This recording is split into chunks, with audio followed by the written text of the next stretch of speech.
علیکم سامعین، welcome to my channel دل کی باتیں۔ ہماری آج کی اسٹوری کا نام ہے قسمت۔ رانیہ 3 بہنیں اور 2 بھائی تھے۔ رانیہ ایک ملٹی نیشنل کمپنی میں کام کرتی تھی۔ والدین متوسط طبقے سے تھے۔ رانیہ 5 سال سے جاب کر رہی تھی۔ اس کی سیلری اچھی خاصی تھی۔ وہ سب سے بڑی تھی۔ اس کی کمپنی کے مالک کو رانیہ پسند تھی۔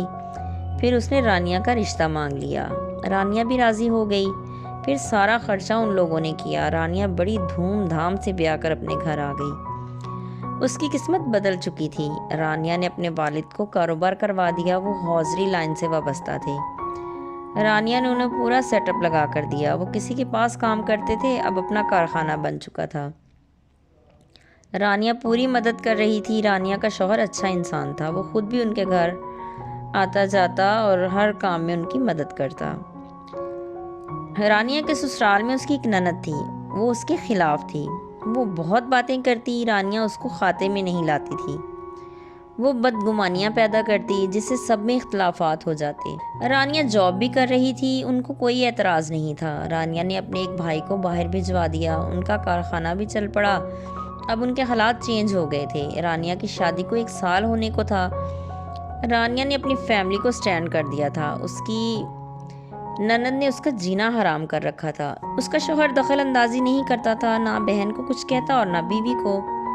رانیہ کو یہ بات اچھی نہیں لگتی تھی۔ وہ بولتی، اس کو سمجھاؤ، یہ سب کے خلاف باتیں کرتی ہے، مگر کوئی بھی اس سے کچھ نہیں کہتا تھا۔ اس وجہ سے رانیہ کو دکھ ہوتا کہ کھاتے پیتے پڑھے لکھے لوگ ہیں لیکن جاہلوں سے بدتر ہیں۔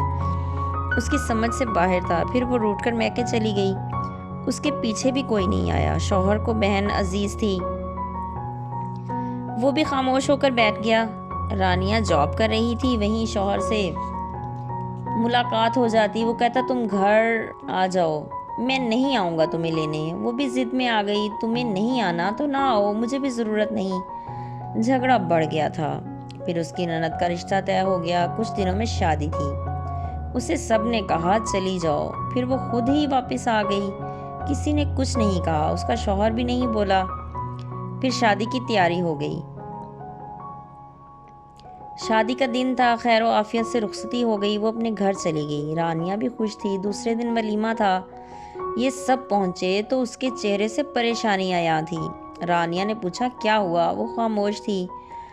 پھر وہ لوگ واپس آ گئے۔ اس نے بتایا کہ اس کی نند بہت ہوشیار ہے۔ رانیہ نے کہا، تم بھی تو ہوشیار تھیں۔ وہ رانیہ کو دیکھ رہی تھی۔ اس کی قسمت اس سے مختلف نہیں تھی، لیکن جو تکلیف اس نے اسے دی تھی وہ اب خود اس کا شکار ہو چکی تھی۔